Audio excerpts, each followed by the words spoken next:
ಇಡ್ಲಿ ಇಲ್ದಿರೋ ಹೋಟೆಲ್ಲು, ಖಾಲಿ ಆಗಿರೋ ಬಾಟಲ್ ಎರಡು ವೇಸ್ಟೇ, ಬೀಸಾಕ್ತಿರೋದೆ.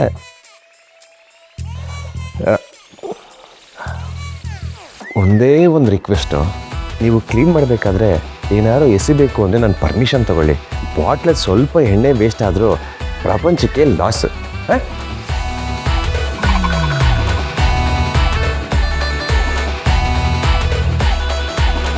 ನೀನೇನೇ ಅಕ್ಕ ಅವ್ನಿಗೆ ಸಪೋರ್ಟ್ ಮಾಡಿಕೊಂಡು ಅವ್ನ ಕಸ ಎಲ್ಲ ಕ್ಲೀನ್ ಮಾಡಿಕೊಂಡು. ನಾನೇನು ಅವನಿಗೆ ಸಪೋರ್ಟ್ ಮಾಡ್ತಿಲ್ಲ ಭವ್ಯ. ಒಬ್ಬ ಮನುಷ್ಯ ಹೇಗೆ ಅಂತ ಅವನಿರೋ ಜಾಗ ನೋಡಿ ಡಿಸೈಡ್ ಮಾಡೋದು ತಪ್ಪು. ಅಕ್ಕ ನಿನ್ನ ಮುಂದೆನೇ ಪ್ರೂಫ್ ಇದೆ ತಾನೆ, ಎಲ್ಲ ಗಪ್ಪು ನಾರ್ತಿದೆ. ಭವ್ಯ, ಎಲ್ಲರೂ ಇದ್ದಾಗ ಮನುಷ್ಯ ನಡ್ಕೊಳ್ಳೋದಕ್ಕಿಂತ ಯಾರು ಇಲ್ದಾಗ ಹೇಗಿರ್ತಾನೆ ಅನ್ನೋದು ಮುಖ್ಯ ಆಗುತ್ತೆ. ಅಮ್ಮ ತಾಯಿ, ಎಲ್ಲ ಕ್ಲೀನ್ ಮಾಡಿದ್ಮೇಲೆ ಕರಿ, ಬರ್ತೀನಿ. ನನ್ನ ಕೈಲಿ ಇದ್ರಲ್ಲಿ ತಡ್ಕೊಳ್ಳೋದಕ್ಕಾಗಲ್ಲ. ಕೃಷ್ಣನ ನಾನು ಯಾರು ಇಲ್ಲದೆ ಇರುವಾಗ ನೋಡಿದ್ದೀನಿ. ಅವನ ಜೊತೆ ಮಾತಾಡಿ ಅವನ ಜೊತೆ ಇದ್ದು ನನಗೆ ಒಂದು ಡೌಟ್ ಬರ್ತಾ ಇದೆ. ಎಲ್ಲರೂ ಹೇಳೋ ಹಾಗೆ ಅವನು ಆಕ್ಸಿಡೆಂಟ್ ಮಾಡೋದಕ್ಕೆ ಸಾಧ್ಯನಾ? ಮಾಡಿದ್ರು ಅವನು ಹಾಗೆ ಬಿಟ್ಟೋಗೋದಕ್ಕೆ ಹೇಗೆ ಸಾಧ್ಯ?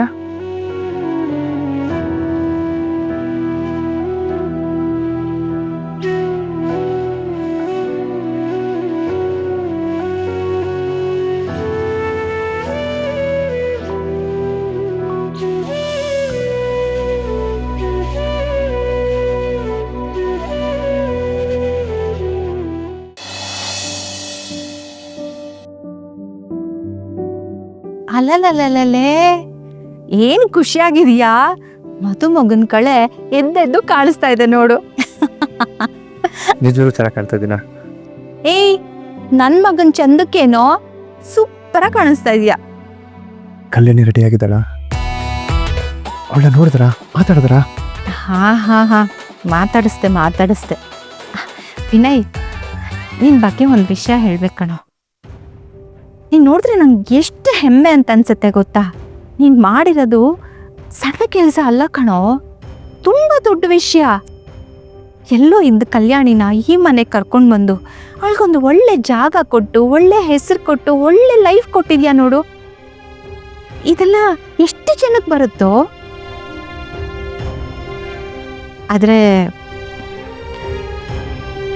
ಪಾಪ ಕಣೋ, ಅವಳು ಕೂತ್ಕೊಂಡು ಅಳ್ತಾ ಇದ್ದಾಳೆ. ಅಳ್ತಾ ಇದ್ದಾಳ? ಯಾಕೆ? ದುಃಖ, ಮನಸ್ಸಿನಲ್ಲಿ ಬಚ್ಚಿಟ್ಕೊಂಡಿರೋ ನೋವು.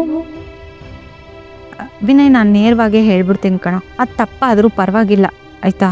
ಕಲ್ಯಾಣಿಯ ರಕ್ತದ ಪ್ರತಿ ಕಣದಲ್ಲೂ ಅವಳು ಪ್ರೀತಿಸಿದ ರಾಜೇಶನೇ ಆವರಿಸ್ಕೊಂಡಿದ್ದಾನೆ ಕಣ.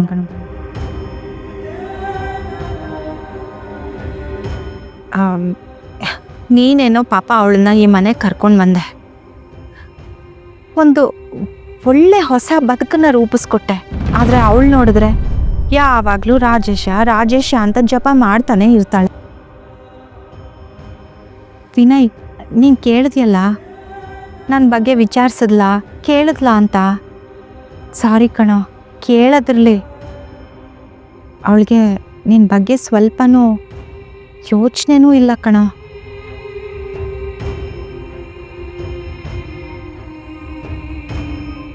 ನನ್ನ ಭಯ ಏನು ಗೊತ್ತೇನೋ, ಮದುವೆಯಾಗಿ ಮೊದಲನೇ ಸಲ ಈ ಮನೆಗೆ ಕಾಲಿಟ್ಟಿರೋ ಸೊಸೆ ಇನ್ಯಾವನ್ನೋ ನೆನೆಸ್ಕೊಂಡು ಕಣ್ಣಲ್ಲಿ ನೀರು ಹಾಕ್ತಿದ್ದಾಳೆ ಅಂತ ಊರಿನ ಜನಕ್ಕೆ ಗೊತ್ತಾದರೆ ನಿನಗೆ ಮಾತ್ರ ಅಲ್ಲ ಕಣೋ, ನಮ್ಮ ಇಡೀ ಮನೆತನಕ್ಕೆ ಅವಮಾನ ಆಗುತ್ತೆ. ಅಣ್ಣನ ಹೆಸರಿಗೆ ಮಸಿ ಬಳ್ದಂಗಾಗುತ್ತೆ. ಈಗಷ್ಟೇ ಮದುವೆ ಆಗಿದೆ, ಹೋಗ್ತಾ ಹೋಗ್ತಾ ಸರಿ ಹೋಗ್ಬೋದು, ಕಾಲ ಎಲ್ಲ ಸರಿ ಮಾಡುತ್ತೆ ಅಂತ ಹೇಳ್ತಾರಲ್ವಾ, ನೋಡೋಣ ಅಲ್ವಾ? ಅದೇನು ಆಚಾರ ವಿಚಾರ ಇದೆಯೋ ಅದನ್ನೆಲ್ಲ ನಾನು ನೋಡ್ಕೊಳ್ತೀನಿ. ಇನ್ನು ಸಂಪ್ರದಾಯದ ವಿಷಯನ ಅದನ್ನು ನಾನು ಅವಳಿಗೆ ಹೇಳ್ಕೊಡ್ತೀನಿ. ದಯವಿಟ್ಟು ನನ್ನೊಂದು ರಿಕ್ವೆಸ್ಟ್ ಕಣೋ, ಈ ವಿಷಯನ ಇಲ್ಲಿಗೆ ಬಿಟ್ಬಿಡೋ, ತೊಟ್ಟದು ಮಾಡೋದಕ್ಕೆ ಹೋಗ್ಬೇಡ. ನಿನಗೆ ನನ್ನ ಮೇಲೆ ನಂಬಿಕೆ ಇದೆ ತಾನೇ? ನಾನೆಲ್ಲ ನೋಡ್ಕೊಳ್ತೀನಿ. ಹೋಗಪ್ಪ, ಟೈಮ್ ಆಗಿದೆ, ಮಲ್ಕೋ ಹೋಗು.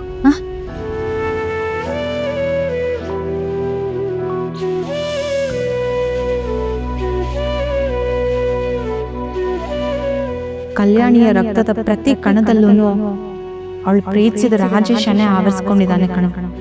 ಯಾವಾಗ್ಲೂ ರಾಜೇಶ ರಾಜೇಶ ಅಂತ ಜಪ ಮಾಡ್ತಾನೆ ಇರ್ತಾಳೆ. ಅವಳಿಗೆ ನಿನ್ ಬಗ್ಗೆ ಸ್ವಲ್ಪನೂ ಯೋಚನೆನೂ ಇಲ್ಲ ಕಣ.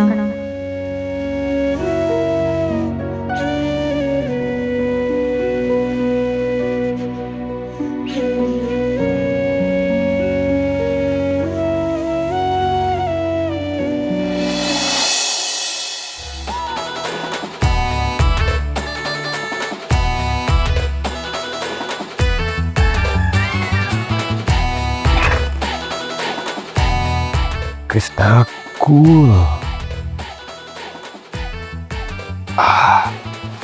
ಸ್ಮೂತ್. ಹೀಗೆ ಹೋಗು. ಎಣ್ಣೆನ ಬಂದೇ ಬಿಟ್ಟೆ. ಕಮಾನ್. ಅಪ್ಪ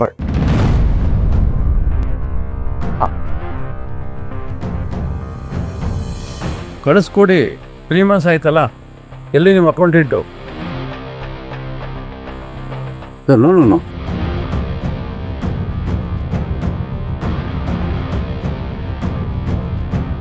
ಲೇ ಪಟ್ಟೆತ್ತದೆ.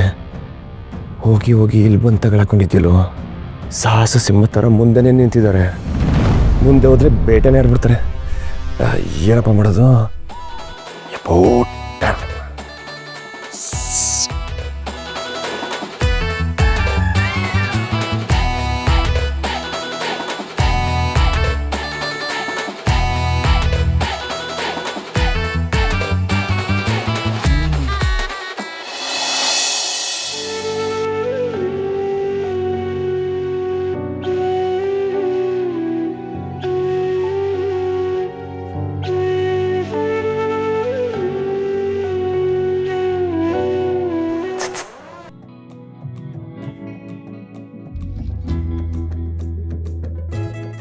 ಹೇಯ್ ಪೀಟರ್, ಅಲ್ಲೇನು ಮಾಡ್ತಿದ್ಯಾ?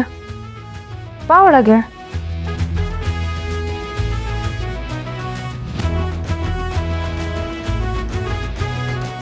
ಏನೋ? ಹೇಯ್, ಒಳ್ಳೆ ಆಟಮ್ ಬಾಂಬ್ ಥರ ಮಲಗಿದೆ ಅಲ್ಲಿ ಬೆಡ್ಶೀಟ್ ಹಾಕ್ಕೊಂಡು. ಅದೇನಾರ ಎದ್ರೆ ಅಷ್ಟೇ ಮುಗೀತು ನನ್ನ ಕತೆ. ಓ, ಭವ್ಯನಾ? ಅವಳು ಭವ್ಯ ಮಾತ್ರ ಅಲ್ಲ, ಈ ಚಿಂತಾಮಣಿ ಪಟಾಕಿ ಇದ್ದಂಗೆ ಪಟ ಪಟ ಪಟ ಅಂತ ಸಿಡಿತಾ ಇರುತ್ತೆ. ಅದೇನು ಅಂತ ಎತ್ಬಿಟ್ರು. ಸಾರಿ ಸಾರಿ ಸಾರಿ. ಅವಳಿಂದ ನಾನು ದೂರ ಇರೋದೇ ಸೇಫ್. ನನಗೆ ಮಾತ್ರ ಅಲ್ಲ, ಎಲ್ಲರಿಗೂ ಸೇಫ್. ಸರಿ, ಇವಾಗ ಏನಾಗಬೇಕು? ಆಚೆ ನಮ್ಮಪ್ಪ ಹೈಕಮಾಂಡ್ ಥರ ವಾಕ್ ಮಾಡ್ತಿದ್ದಾರೆ. ಒಳಗೆ ಆಟಮ್ ಬಾಂಬ್ ಮಲಗಿದೆ. ಇವರಿಬ್ರದ್ದು ನಮ್ಮನ್ನು ಕಾಟ ಆಗ್ಬಿಟ್ಟಿದೆ. ಇನ್ನು ಆಚೆ ನಮ್ಮಪ್ಪ ನನ್ನ ಮುಖ ನೋಡಿದ್ರೆ ಸುಮ್ಮನಿರಲ್ಲ. ಅಂಥದ್ರಲ್ಲಿ ಮುಖದ ಜೊತೆಗೆ ಈ ಬಾಟ್ಲು ನೋಡಿದ್ರೆ ಅಷ್ಟೇ ಮುಗೀತು ನನ್ನ ಕತೆ.